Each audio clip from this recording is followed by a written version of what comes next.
Okay, so how much does it cost to sell a house? We're going to cover that on this week's Ask the Expert. So let's go.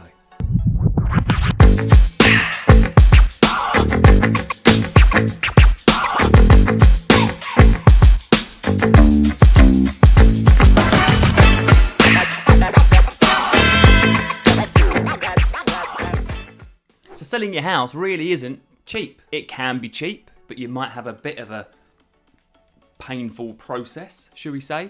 But let's break it down and let's cover the two main things that expenses you've got when it comes to selling your house, and then we'll go over a third that you may or may not apply to you.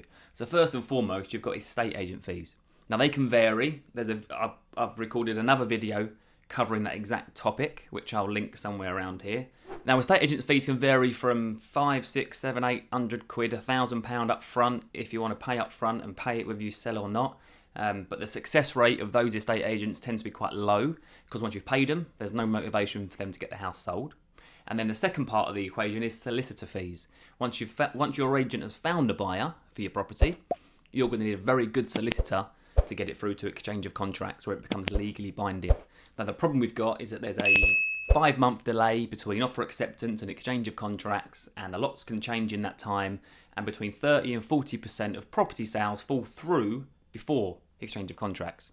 But when it comes to how much will it cost, let's get the old calculator out, and let's assume we've got a house for £250,000, and your agent fees, a reasonable fee, is going to be probably 1.5% of the sale price plus VAT. So that's £3,750 plus 20% at VAT is £4,500.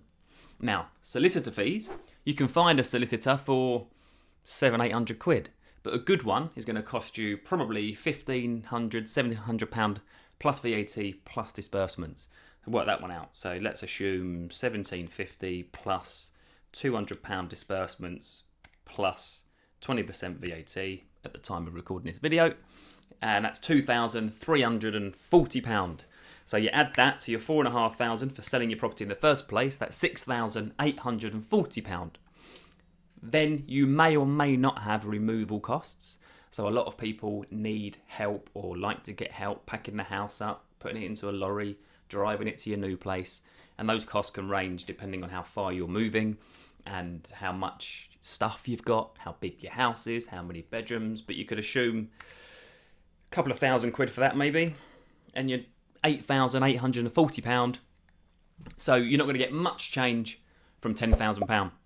Now the really important thing to remember here is, when it comes to estate agents and fees, the cheapest agent is the one that achieves you the highest sale price for your house. Rewind on that. The cheapest agent is the one that achieves the highest sale price for your house.